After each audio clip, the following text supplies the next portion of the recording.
Visión País. Este programa es presentado por la Universidad Politécnica y Artística. Transformamos lo que proyectamos en hechos. Hacemos. Con el auspicio de la Universidad Nacional de Pilar.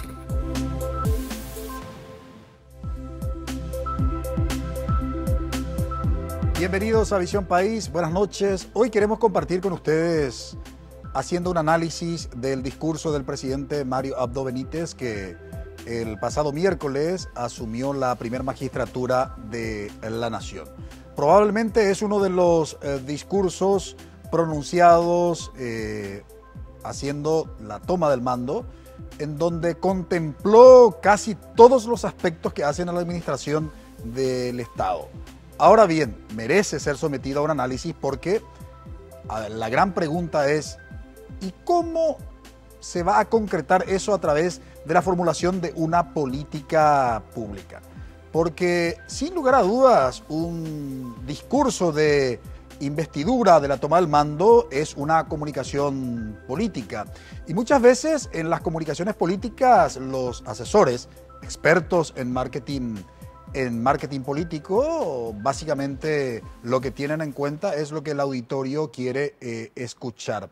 Por tanto, someteremos algunos términos utilizados en el discurso de Mario Abdo Benítez, sobre todo atendiendo a las demandas estructurales en lo que hace a algunos, digamos, aspectos de la sociedad que son cuestiones históricas, demandas históricas, digo bien, del Estado paraguayo. Simplemente para recordar algunos aspectos, el 26.40% de la población paraguaya se encuentra en situación de pobreza, según los últimos datos de la Dirección General de Estadísticas, Encuestas y Censos.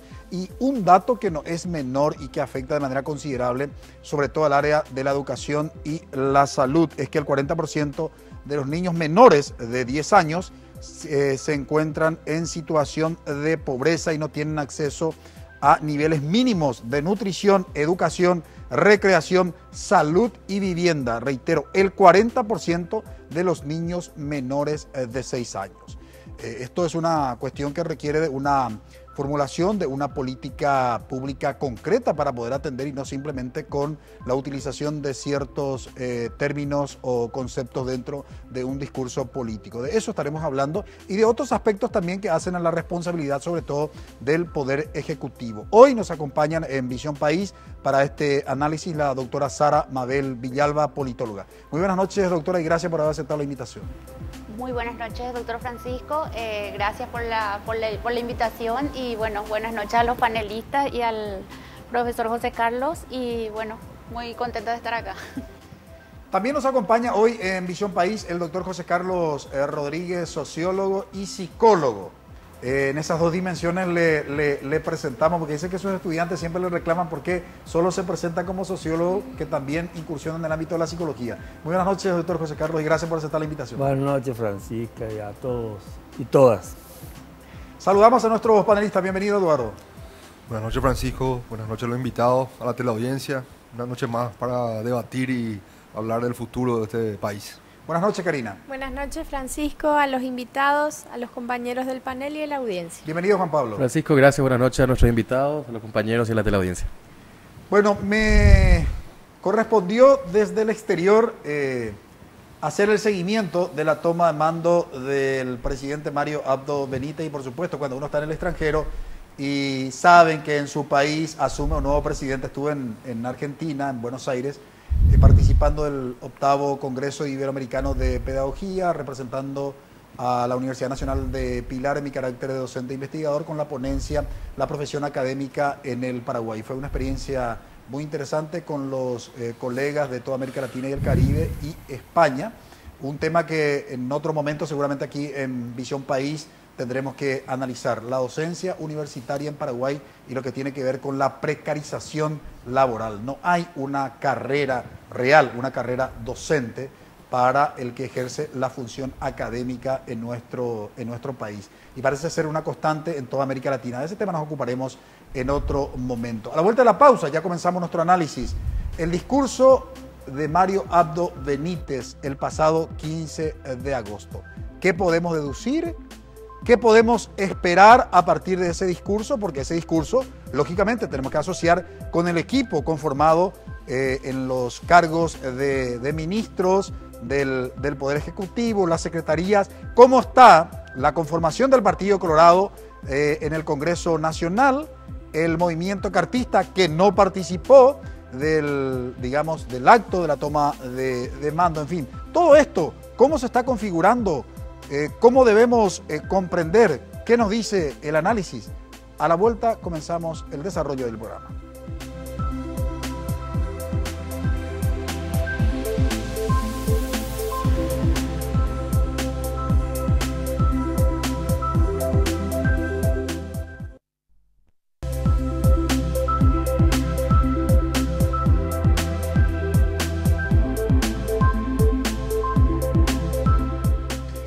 Un discurso, por supuesto, en el ámbito político es de trascendental importancia, porque finalmente el discurso es la herramienta más importante que tiene el político para poder relacionarse con la ciudadanía y para dar a conocer su política pública, lo que quiere básicamente hacer, sus intenciones.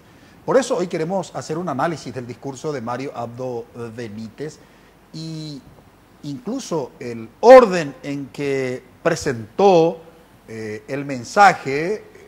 Mario Abdo Benítez, nuevo presidente de la República del Paraguay, no es un dato menor y queremos ocuparnos de ese tema justamente en esta primera parte del análisis. Y vamos a ver el material para que, sustentado en el material, podamos hacer nuestro análisis. Veamos lo que primeramente dijo Mario Abdo Benítez el pasado 15 de agosto. Hoy, en este inicio de un nuevo periodo presidencial, es la oportunidad en esta inauguración de una nueva etapa de decidir qué tipo de país queremos, qué tipo de Paraguay vamos a construir juntos. ¿Qué historia vamos a ser protagonistas de hoy en adelante? ¿Un capítulo repetido o el inicio de una real transformación de nuestra República? Una transformación cargada de esperanzas, de ilusiones y de desafíos. Un camino que nos permita decidir si miramos hacia el frente, hacia adelante, hacia el futuro o nos estancamos en el pasado. Si queremos repetir las divisiones estériles que han imposibilitado los consensos que necesita nuestro país para su desarrollo, esas eternas peleas estériles, o si queremos inaugurar hoy ese Paraguay que estoy seguro que la mayoría de nuestro pueblo quiere y anhela, que es un Paraguay unido, un Paraguay reconciliado, recordando que el perdón sana el alma y trae la reconciliación y la paz entre hermanos. Tres cuestiones quiero destacar. En primer lugar, el tipo de país que queremos. 1.809.000 pobres conviven diariamente en nuestra sociedad.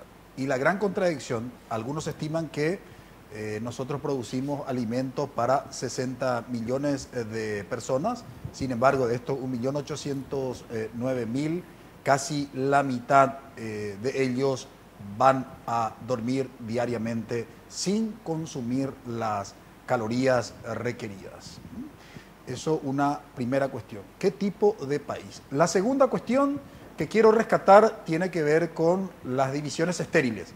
Me parece que ahí hay un mensaje clarísimo, en primer término, a su partido y en segundo término, la necesidad de construir acuerdos y consenso, porque sobre todo con uno de los poderes del Estado, que es el Poder Legislativo, no tiene mayoría el Partido Colorado.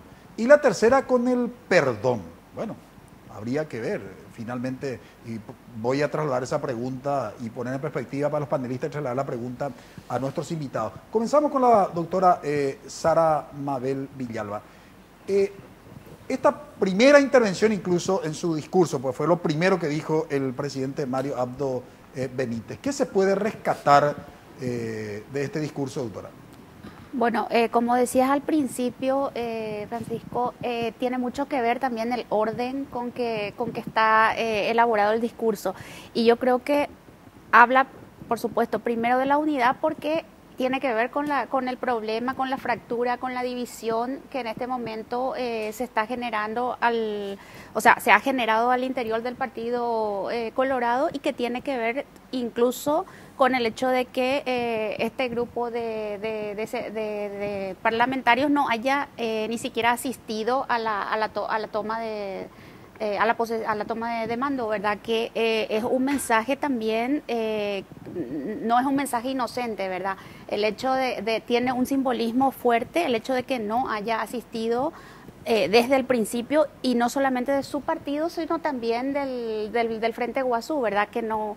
Entonces, necesariamente, como decías, al no tener mayoría en este momento por la división interna, tiene que apelar a la unidad y tiene que ser una tarea clave, porque si no va a ser un problema la gobernabilidad, ¿verdad? En todo este tiempo. Quiero sumar otro elemento antes de escuchar el análisis del doctor José Carlos Rodríguez. Otro tema como segunda cuestión importante que instaló en su discurso el presidente que asumió el cargo. Cada generación tiene una misión histórica. Yo estoy convencido que la nuestra es unir a nuestro país. Insiste nuevamente en el tema de la unidad, doctor José Carlos. Pareciera que es la principal preocupación del... Es la primera, primero porque él gana la interna apenas. O sea, él tiene casi la mitad de votos en contra. Sí. Dentro de la interna. Y segundo, él tiene casi la mitad de votos en contra en la nacional. Porque 3, y pico de votos, 3,7 es muy poco. O sea que él no tiene mayoría dentro de su partido, no tiene mayoría dentro de la nación. Y entonces él tiene ese inicio de debilidad enorme, de falta de credibilidad. Este debe ser uno de los presidentes sobre los cuales menos se espera. Y esperemos que haga bien las cosas, ¿verdad? Pero no es una persona de quien dice, finalmente ganó mi línea, mi gallo, lo que siempre quisimos. No, casi imposible saber qué va a hacer y qué es, porque la expectativa no es muy grande, porque dentro de todo la gente más bien derechista, conservadora, empresarial, etcétera, etcétera, con Carter vio, bueno, ahora va a venir un anti-Lugo, este va a reventar a los zurdos. Y había como ese héroe de la derecha contra la izquierda, etc. Con este, la gente dice, bueno, ¿qué es lo que va a hacer? No tiene idea, ¿no? Y por otro lado, toda la cuestión moralista, jesucristiana, de decir, bueno, el perdón. Yo no tengo por qué perdonarle, si yo soy Cerro, tengo que pelear contra Olimpia. No es cuestión de perdonar, es cuestión de meterle gol y ganarle. Muchas veces en política es el conflicto razonable, socializado, civilizado, etcétera, etcétera, pero de todas maneras el perdón, ese tipo de unidad en que todos somos iguales, en Paraguay no hay, hoy casi no hay, no es que no haya, pero no hay como luchas a muerte tan fuertes, con la excepción quizás de la mafia y del EPP, ¿verdad? En donde hay sí una cosa de encono, dice o yo o vos, uno de dos, o el Estado o la mafia. Pero en general, todo el mundo acepta las reglas de juego. Entonces no hay una guerra civil que tenga que ser solucionada, ni latente siquiera. Entonces el tema de la unidad es, por favor, juntémonos, seamos buenos. O sea, es algo así como un discurso clerical, digamos, ¿no? Me gustaría volver sobre ese tema porque en realidad casi es una constante en el discurso de Mario Abdo Benítez apelar incluso a algunos conceptos con una connotación religiosa, ¿verdad? Que llama la atención, por cierto, sobre todo porque el primer mandatario tiene que ser muy claro en términos de lo que implica una república, la división del Estado respecto de la religión y lo que establece sobre todo nuestro pacto ciudadano, que es la Constitución Nacional, donde hay una clara división entre, digamos, el Estado y la religión. Pero veamos qué otro elemento instaló en su discurso el presidente. Yo les invito a construir desde el disenso, en una democracia madura, donde las instituciones sean fuertes, con poderes autónomos, independientes, sin intromisiones y una justicia valiente. Aquí aparentemente, y pongo en perspectiva para los panelistas y también para los invitados, si hay una crítica que se sostuvo en los años de gestión de Horacio Cartes, tuvo que ver con la falta de respeto a la institucionalidad de la República, el avasallamiento, digamos, en términos de decisiones por parte del presidente Horacio Cartes. ¿Cómo ustedes analizan el discurso pronunciado con estos elementos que estamos compartiendo? Eduardo. Bueno, el discurso tocó varios temas sensibles para todos, ¿verdad? Pero fue, así como dice nuestros invitados, fue bastante clerical, ¿verdad? Fue algo no fue muy directo en muchos mensajes, sino más bien fueron mensajes a todos y a nadie, ¿verdad? Porque no tocó así temas exclusivos como la pobreza, ¿verdad? Tocó el tema de soberanía energética, pero no tocó el Tratado de Yacyretá. Y bueno, nosotros lo que se puede ver es básicamente lo que estabas diciendo, que hay una falta de norte, al parecer. No está muy claro a dónde tienen que ir. Está claro de que evidentemente tienen que construir una mayoría que no la tienen, eso está más que claro. Y esa falta de norte yo creo que puede pesar en las decisiones del Parlamento, primero, y segundo, si es que no se tiene una decisión muy fuerte en el tema de justicia, principalmente, el cambio que tiene que haber en la justicia. Vamos a estar con lo mismo, vamos a estar con una institución como la justicia, ¿verdad? Que va a ser tomada por los políticos y como si fuera algo que no se puede modificar, ¿verdad? No va a haber cambios reales. Eso es lo que más asusta de repente, con unas decisiones firmes y nos apunta a cambios fuertes y reales. ¿Qué se puede deducir de estos elementos, Karina, teniendo en cuenta que el discurso, en este caso, es la herramienta más importante de comunicación política? No, creo que su discurso en realidad también tiene sustento en estos últimos 5 años, en los que justamente la decadencia de la institucionalidad, el manejo arbitrario de ciertos espacios, generó las condiciones para un discurso que vuelva a colocar sobre la mesa ciertas necesidades como país. O sea, que a esta altura de nuestra vida como país sigamos hablando de la necesidad de una democracia madura, en realidad lo que nos interpela es cómo es posible que sigamos así y cómo es posible que se plantee eso otra vez como meta después de tantos años. Y creo que tiene que ver con los últimos actores y las últimas formas de manejar las instituciones que no hacen más que incluso obligarle al presidente que asume a reproducir este discurso.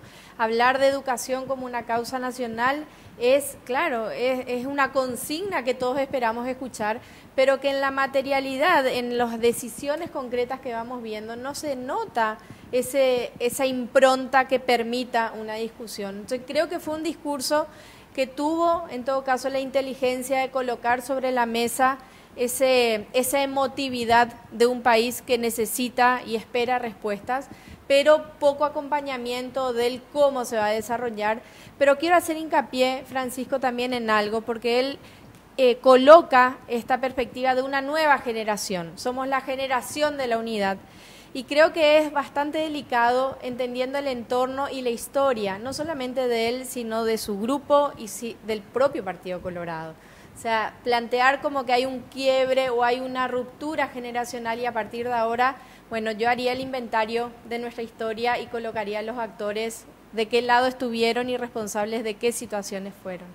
¿Cómo caracterizarías el discurso de Mario Abdo Benítez? Juan Pablo. Definitivamente yo creo que sí, es cierto, hay una cuestión vinculada en torno a lo que significa este discurso de Mario Abdo Benítez, pero en cierta manera, como planteaba Karina, creo que también hay que darle esa cuota de duda en torno a cómo puede proyectarse él de ahora en más. Es cierto, trae un discurso de unidad, pero también hay que desmarcar un poco el pasado de Mario Abdo Benítez a partir de ahora, teniendo en cuenta que ha generado durante tanto tiempo él un trabajo durante su gestión como presidente de la Cámara de Senadores y posteriormente también como político enfrentándose a una estructura tan difícil como ha sido la de Horacio Cartes, defendiendo la Constitución, defendiendo los procesos democráticos. Entonces, me parece que también hay que trabajar un imaginario nuevo. Lastimosamente hay personas que lo rodean, que forman parte de la vieja estructura, pero va a ser la gran tarea, en cierta manera, de Mario Abdo Benítez de ahora más, demostrar que él no representa a ese pasado, el pasado de su familia y el pasado también del entorno que en algunos sentidos lo siguen acompañando. Y la otra cuestión me parece que es importante destacar el caso de el discurso de pedido a la ciudadanía que lo acompañen. Va a tener un problema grande dentro del Partido Colorado para ver cómo subsanar esta grieta que se da internamente y posteriormente ante la demanda de la ciudadanía que no le deja respiro y que de ahora más lo único que va a querer es ver solución tras solución que pueda plantear Mario Abdo Benítez como tal. Así que me parece importante darle ese tiempo de unos 100 días para ver cómo actúa de ahora en más Francisco. Bueno, realmente le espera un escenario complicado al presidente electo. En primer lugar, en función de lo que venimos diciendo aquí en Visión País, que tiene que ver con la cuestión interna de su propio partido. Y esto no es un dato menor, porque la mayor conspiración en la historia política del Paraguay se ha dado a nivel interno al Partido Colorado. La mayor oposición se ha dado dentro del Partido Colorado. Iniciar un periodo de gobierno, digamos, con estas características, sin lugar a dudas, no es lo más deseable.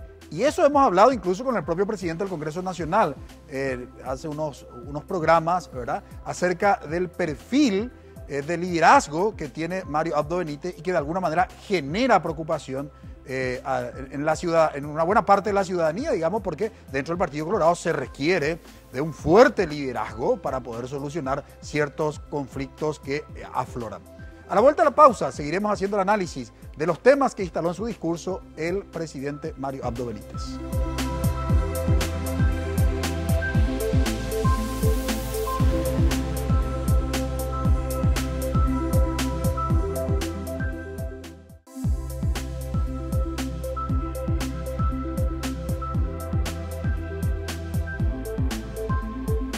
El discurso de Marito, algunos lo denominan, ¿no?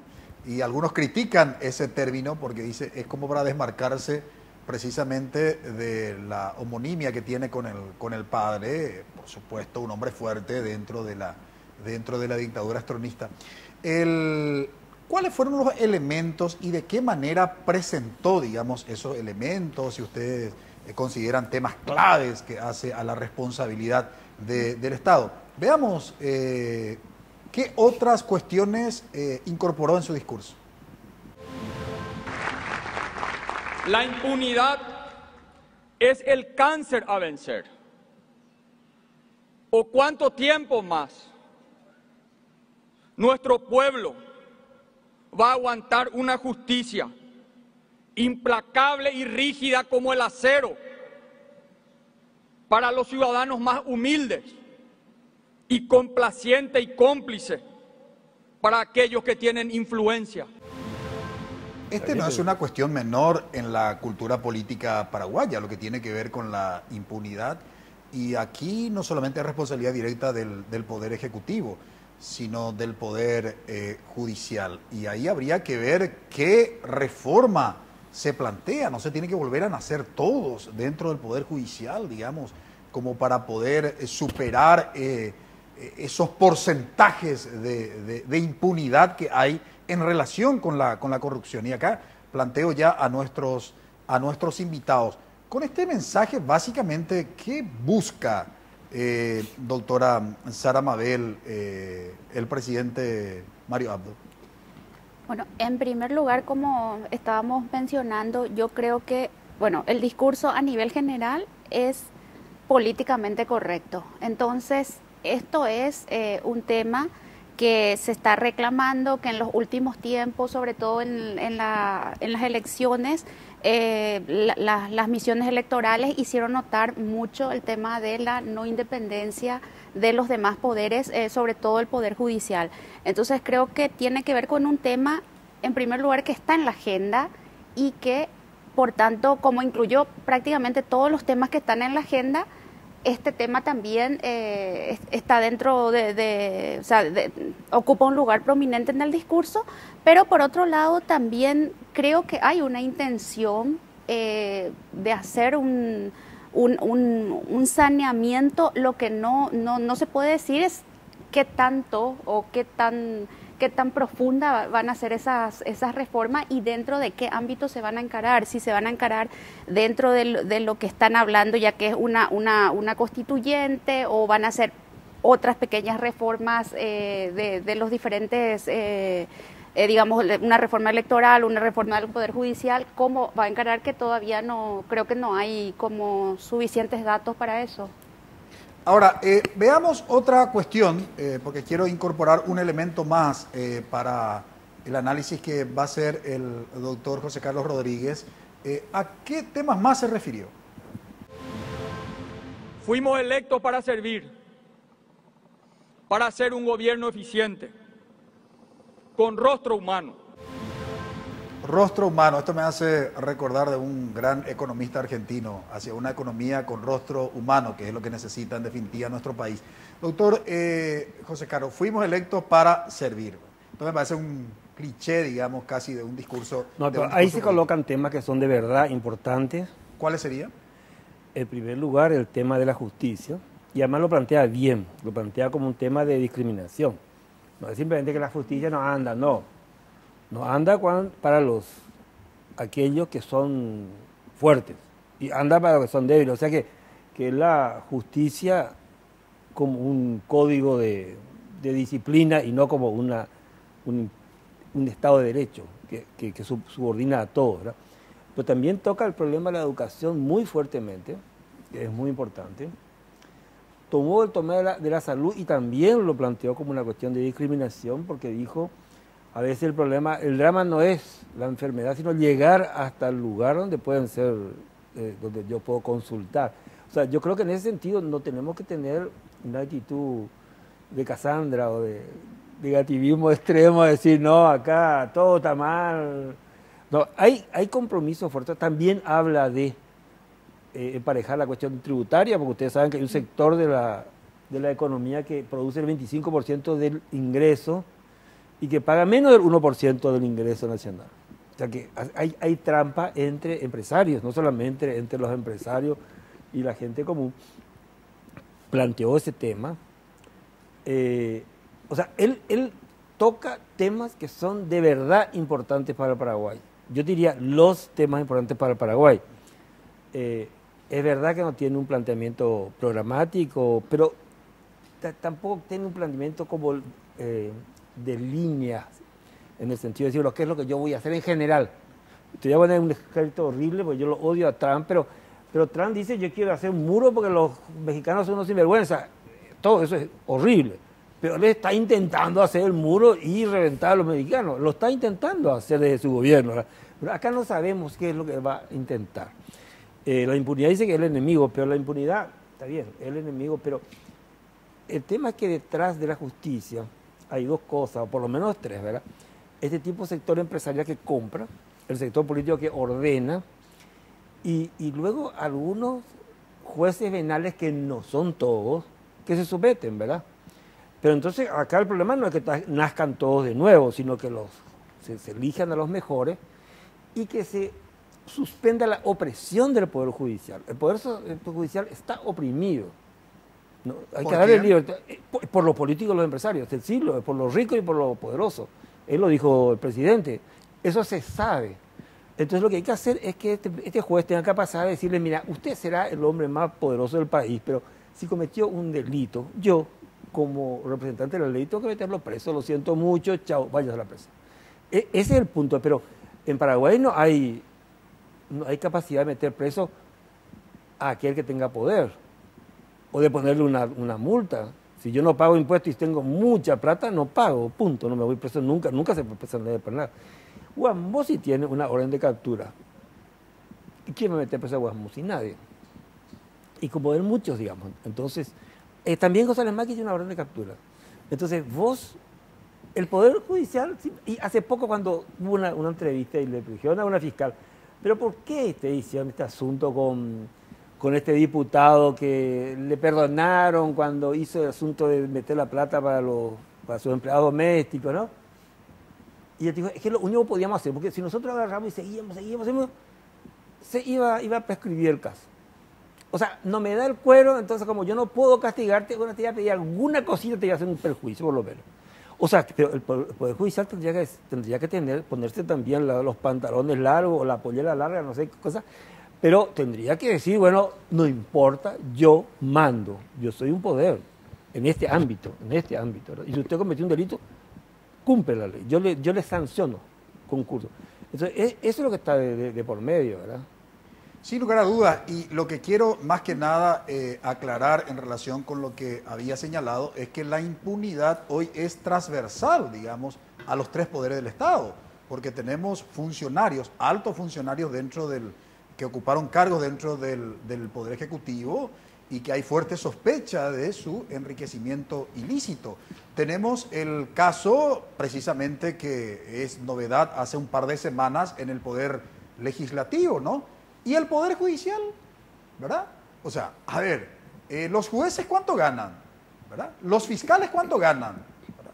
¿Y cómo quedan esas cuestiones que es noticia en los medios de comunicación social y que incluso el mismo caso que afecta a varios parlamentarios, ¿cuál fue el tratamiento a nivel jurídico? ¿Verdad? De todo eso. ¿Dónde está la responsabilidad del Poder Judicial? Es decir, a veces solo focalizamos también los ciudadanos, de manera, desde mi punto de vista errónea, focalizamos la mirada solo en el Poder Legislativo y en el Poder Ejecutivo. ¿Y el Poder Judicial? Cuando hay responsabilidades directas del Poder Judicial, ¿no? ¿Eduardo? Sí, acotando más. Nosotros lo que estamos viendo, que en los países del Mercosur principalmente, y los países, qué decir, Europa, el Poder Judicial ha sido clave para empezar a hacer cambios profundos dentro de la sociedad, ¿verdad? Lo estamos viendo ahora en Argentina, lo vimos en Brasil y lo vimos en Perú. Entonces, en este país el Poder Judicial se tiene que poner los pantalones una vez y tienen que meter preso a políticos y a personas que han hecho mal a este país. A partir de ese momento se va a tener una independencia del Poder Judicial y vamos a poder tener un país un poquito más ordenado. Es muy interesante lo que plantea Eduardo. Ahora, ¿cómo encontrar esa razonabilidad de lo que hablan algunos analistas políticos para que el Poder Judicial no se convierta en una herramienta de persecución política, Karina? Sí, que creo que tiene que ver, una cosa es la necesidad de que se imparta justicia, de que se abran procesos de investigación. Otra cosa es la consolidación del Estado de Derecho, que garantice procesos que realmente metan preso con los fundamentos que hacen que amerite un proceso y que no quede en la impunidad y en la letanía. Porque en realidad muchos de estos procesos ni siquiera tienen resolución. Quedan varados, quedan bajo la chicana, quedan con el tira y afloje sin resolución. Incluso jugando con la desmemoria, ¿sí? Yo quisiera un programa, Francisco, para tocar los casos de Brasil, los casos de Argentina. Lula está preso sin condena. Es candidato ahora a la presidencia. No quiero entrar en el tema, pero quiero colocar sobre la mesa, porque si no pareciera que nos falta aquí un actor que se anime a hacer eso. Sí, se anime, pero tampoco ligado a otros intereses que entran también a desequilibrar la balanza de la justicia. Entonces, yo creo que aquí de lo que se trata es hacer una discusión profunda de lo que decía José Carlos, de cuáles son los intereses que están por detrás tanto del Poder Judicial, del Poder Legislativo y del Poder Ejecutivo. A eso yo me refería en el bloque anterior con el inventario que tenemos que hacer como sociedad de los actores. No basta con cambiar la cara de quien preside cuando te das la vuelta y están los mismos actores sentados desde hace 30, 40, 50 años. Y no me refiero, Juan Pablo, a un ajuste de cuenta generacional o el hijo de quién. No, me refiero como sociedad, quiénes son los actores que vienen marcando las pautas desde hace más de 50 años en nuestro país. En definitiva, Juan Pablo, nuestro dilema, desde mi parecer, es la cultura política, ¿verdad? Porque, en primer lugar, no hay recambio, digamos, en los liderazgos de los partidos políticos con representación parlamentaria, por lo menos lo que tienen mayor cantidad, ¿no? Sí. De representación en el Parlamento. Y después casi hay una homogeneidad, ¿no? En lo que hace a la práctica de la cultura política. Es decir, muy poca diferencia hay cuando comenzamos a comparar el modo de hacer política de los partidos con representación parlamentaria. Y comparto, y me parece interesante la aclaración que hizo Karina, y que va a ser el gran desafío de Mario Abdo también, en desmarcarse de un montón de gente que le son lastres en este periodo y que le van a hacer seguramente una situación compleja también en su periodo de gobierno. Hablamos de senadores veteranos que posiblemente puedan marcar la agenda, y ojalá que también el presidente tenga la capacidad de poder desmarcarse en algunas decisiones que no le van a ayudar para el futuro del país. Eso por un lado. Por otro lado, en materia de justicia, yo creo que hay una mirada que hay que ser muy estratégicos en torno a la cooperación internacional que está queriendo también instalarse muchísimo en torno a lo que es la reforma judicial en nuestro país. Veremos cómo se da eso también en esta administración de Mario Abdo. Y lo otro que yo creo que una salida interesante un poco a lo que planteaba Eduardo Francisco, puede ser una Comisión Nacional de la Reforma de la Justicia, con varios actores y que puedan llevar adelante una agenda seria en torno al fortalecimiento de lugares claves, como por ejemplo el Consejo de la Magistratura, como por ser el caso del Jurado de Enjuiciamiento de Magistrados, la propia Corte Suprema de Justicia, que ahora van a tener varias vacantes, pero también en torno a esa letanía que solemos plantear siempre del caso de ese Poder Judicial que está como solo, donde miramos mucho más el Poder Legislativo, el Poder Judicial, pero al Poder Ejecutivo, pero al Poder Judicial lo dejamos medio de lado. Bueno, yo creo que la ciudadanía tiene que también comprometerse más en ser contralores del Poder Judicial, para que a partir de ese trabajo de Contraloría del Poder Judicial, el Poder Judicial se sienta también demandado en hacer bien la tarea. Nadie les reclama y nadie les hace caso, más que 2 o 3 acciones aisladas, pero que no significan una verdadera presión ciudadana. Hay ejemplos, y aquí en Visión País tuvimos, por ejemplo, el caso de los campesinos de Curuguatí, y hay tantos otros ejemplos que lastimosamente no se ven nada más. O sea, se ve lo malo, pero también creo que es hora de empezar a rescatar lo bueno para darle de vuelta esa jerarquía al Poder Judicial. Totalmente de acuerdo, tenemos que rescatar lo bueno, pero también es nuestra responsabilidad como formador de opinión pública señalar, por ejemplo, el caso de la Corte, que no se pronunció en un momento de crisis aguda políticamente hablando, donde literalmente se quema el edificio del Congreso Nacional, la policía mata a un joven dirigente en un local partidario. Una cuestión. Segunda cuestión, me decían varios amigos abogados, cuando Óscar González Daer pierde la investidura dentro del Senado, había elementos suficientes para que cualquier fiscal le pudiera imputar. ¿Quién lo imputó? Sin embargo, los fiscales imputaron a varios políticos, entre ellos parlamentarios, ¿verdad? ¿Para qué?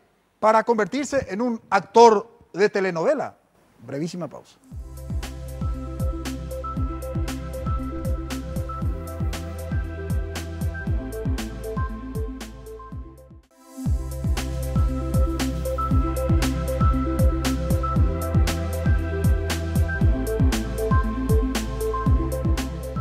Veamos ¿Cuáles son los elementos que consideró importante, por supuesto, siguiendo y enfatizando los grandes temas que suponemos nosotros que si apareció en el discurso, es porque va a formar parte de la agenda de su gobierno?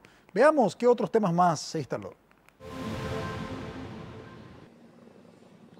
He conversado con mi equipo de trabajo.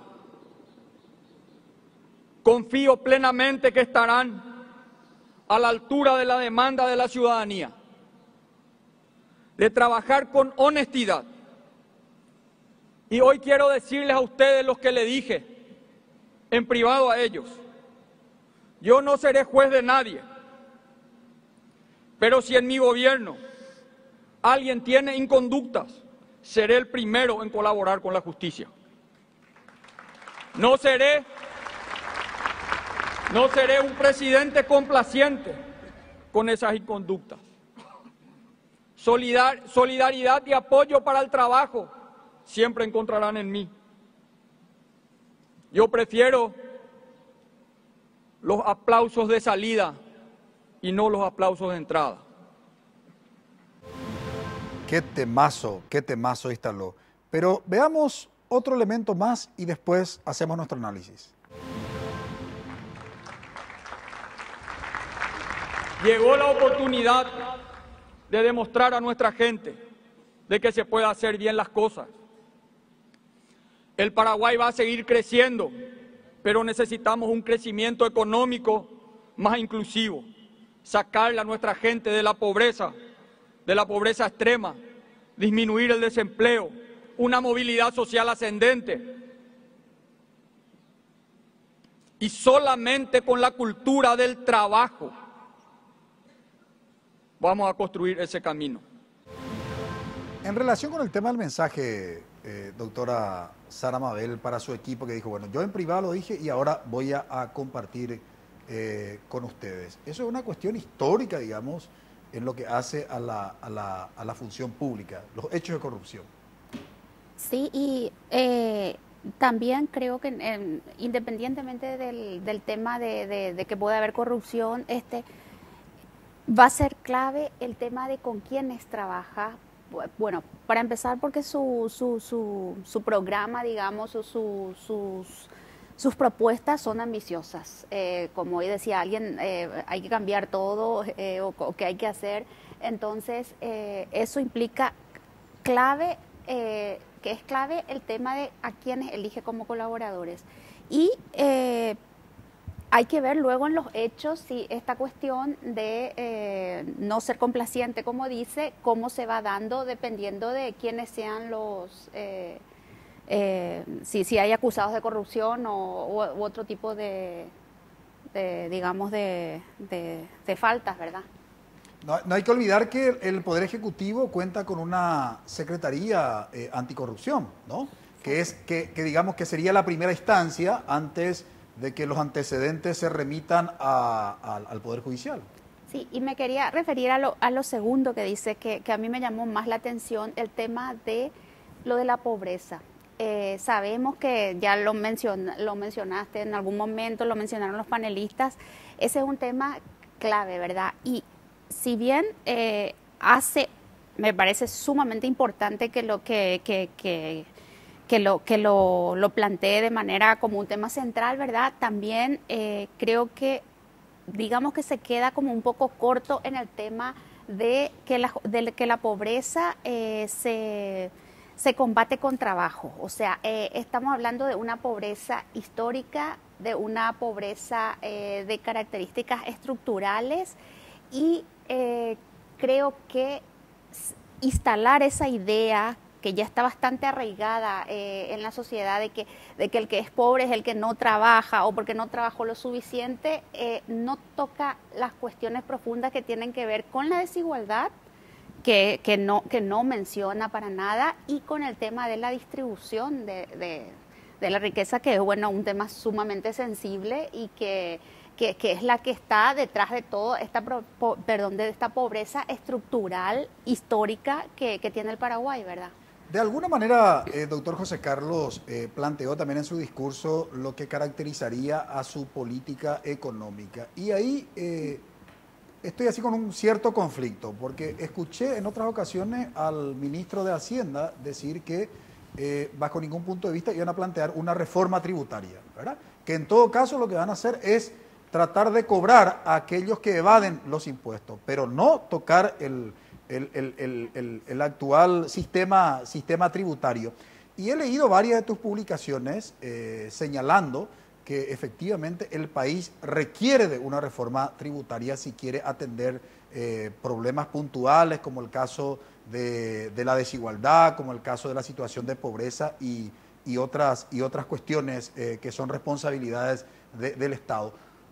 ¿Qué podrías deducir, digamos, a partir de las declaraciones del ministro de Hacienda y de lo que señaló el presidente Mario Abdo en su discurso respecto de las características de su política económica? Yo tengo la impresión de que el equipo de gobierno de la parte económica del presidente es más o menos el mismo equipo de Hacienda y del Banco Central, que tiene una cierta continuidad. La continuidad está en no hacer las cosas de forma irresponsable. Ahora, en lo que no hay consenso, y él tampoco está consensual, es cuánto más se va a hacer en términos de igualdad.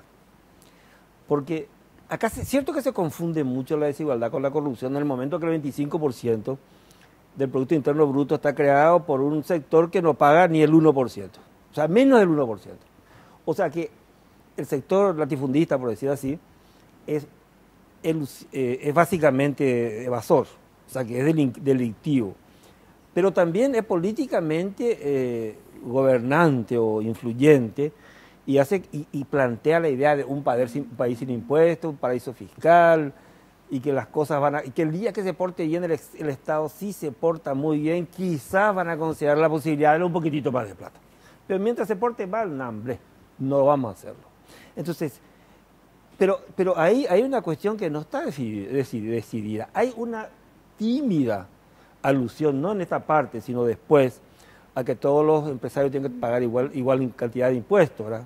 Lo cual significa, señores, ¿qué significa tener Idaci acá y Milagro por allá? Macana, el 10% a todo el mundo y chao. ¿Por qué? Porque vos sos rural, no vas a pagar o vas a tener excepciones. Entonces, ahí no hay una decisión. No hay una decisión si queremos un país para el 1%, como siempre, o queremos ocuparnos del 99% restante. No hay decisión. ¿Y cuál sería la solución en ese sentido? ¿Pasaría sí o sí por una reforma tributaria o hay otras posibilidades? Porque en otras ocasiones también te había escuchado sobre todo lo que caracterizó al gobierno de Horacio Cartes y de que tanto se captaba su ministro de Industria y Comercio, que tenía que ver con el tema de la maquila, como uno de los, digamos, como una de las políticas más importantes en términos de generación de fuentes de empleo. Bueno, no se puede hacer una nación en serio con un 11% que parece que se fue atrás otra vez. Estamos otra vez en 10% de presión tributaria, como que se rehicieron los números. Pero el punto es que con este impuesto no podemos ni hacer una inversión en la gente, eso significa salud, significa educación de calidad, etcétera, etcétera. También significa infraestructura, etcétera. Con esta presión tributaria no hay un país de verdad. Y la idea que va a venir el capital extranjero a solucionar nuestro problema, esa es como la idea de esos señores que están así diciendo que va a venir el fin del mundo y que están preparándose para eso. Pero es un mito. Si la gente se va a invierte en China, es porque China anda. Y si la gente invierte, no porque China anda porque la gente invierte. Si la gente invierte en Estados Unidos, es porque Estados Unidos anda. No porque Estados Unidos anda porque se invierte ahí. La idea es que van a venir los capitales extranjeros a crearte tu economía. Es como que vos tengas muy buenos invitados, pero ellos no te van a construir tu casa, van a venir los invitados si vos tenés una casa ordenada, pero no al revés. Entonces, ese es un mito, pero realmente es un pretexto nomás. El empresariado paraguayo quiere ganar plata trabajando lo menos posible y teniendo una economía fácil. Es barato ser empresario en Paraguay, es barato ser rico en Paraguay. Y es carísimo ser pobre. Bueno, esa es la economía del 1% que está establecida. Él tiene eso en duda, está dudando, pero no tiene una decisión. Yo creo que no tiene una decisión, por lo que yo escuché, no tiene una decisión. Un mensaje final, doctora Sara Mabel. ¿Qué podemos deducir, en 40 segundos, qué podemos deducir de todo el discurso de Mario Abdo? Bueno, como decía, es tópico en muchos lugares, es lo que es generalista, es lo que se quiere escuchar en este momento, pero por otro lado, quizás es el tema, lo que llama la atención, que toca temas que otros presidentes tal vez o en este periodo anterior no estaban en la agenda, digamos. Y una cuestión que ya habías mencionado, el tema, la alusión a los símbolos religiosos, que es reiterativo en el discurso. Bueno, creo que es como, hay que leerlo entre líneas, ¿verdad? Da la pauta por un lado de una cuestión, de una ideología bastante conservadora, y hay que prestar atención porque colisiona un poco con la laicidad de lo que es el Estado paraguayo, ¿verdad?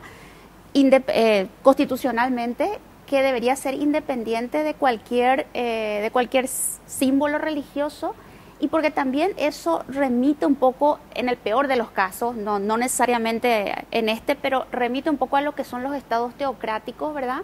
Donde lo que es importante son los fundamentos religiosos. ¿Y qué implica eso? Que no van a estar en primer lugar, digamos, las leyes por un lado que rigen un Estado de Derecho y los derechos humanos en primer lugar. Donde hay un Estado teocrático, no son los derechos humanos ni los derechos, racionales estatales establecidos los que priman. Entonces, es un punto como a prestarle atención, y se nota, o sea, el discurso se puede leer mucho entre líneas, eso dentro del discurso.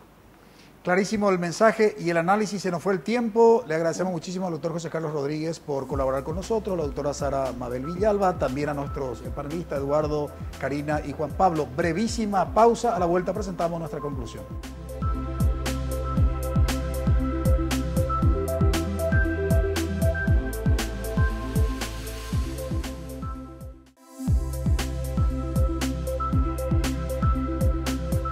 Podríamos considerar como interesante el discurso pronunciado por Mario Abdo Benítez el día de su asunción al cargo, sobre todo porque instaló cuestiones que no solamente son sensibles a la administración del Estado, sino son cuestiones necesarias, atendiendo a la dinámica, a la coyuntura y a las características del escenario político. En primer lugar, instaló la necesidad de la unidad, de la construcción del acuerdo y consenso a nivel interno de su partido y sobre todo con la oposición. Es imposible hablar de gobernabilidad, digamos, si no se construye esa necesaria unidad y respeto dentro de la unidad al disenso. Otro tema interesante que consideramos tiene que ver con el tipo de país que se quiere, que fue el propio término utilizado por el presidente de la República. Y ahí tenemos que ver la necesidad, insisto, enfatizo esto, de un país que históricamente se ha caracterizado por esa desigualdad como uno de los temas centrales y responsabilidad del Estado.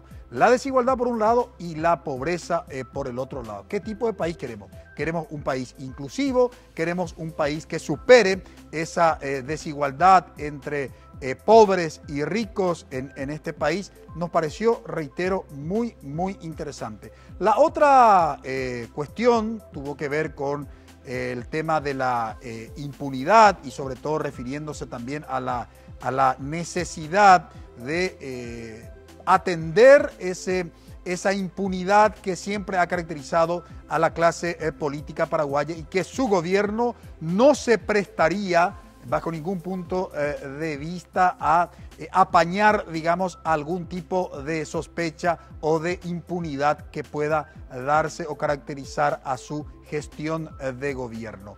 Lo que sí nosotros esperamos es que el gobierno de Mario Abdo Benítez no se convierta en lo que se denomina dentro de la historia en el aforismo de Lampedusa. ¿Qué dice el aforismo de Lampedusa? Cambiar todo para que todo siga igual. Esperamos que los cambios realmente respondan a la dinámica, a la coyuntura y a la necesidad que requiere la ciudadanía paraguaya acorde con la responsabilidad del Estado. Agradecemos su preferencia, que tengan todos un buen inicio de semana. Buenas noches.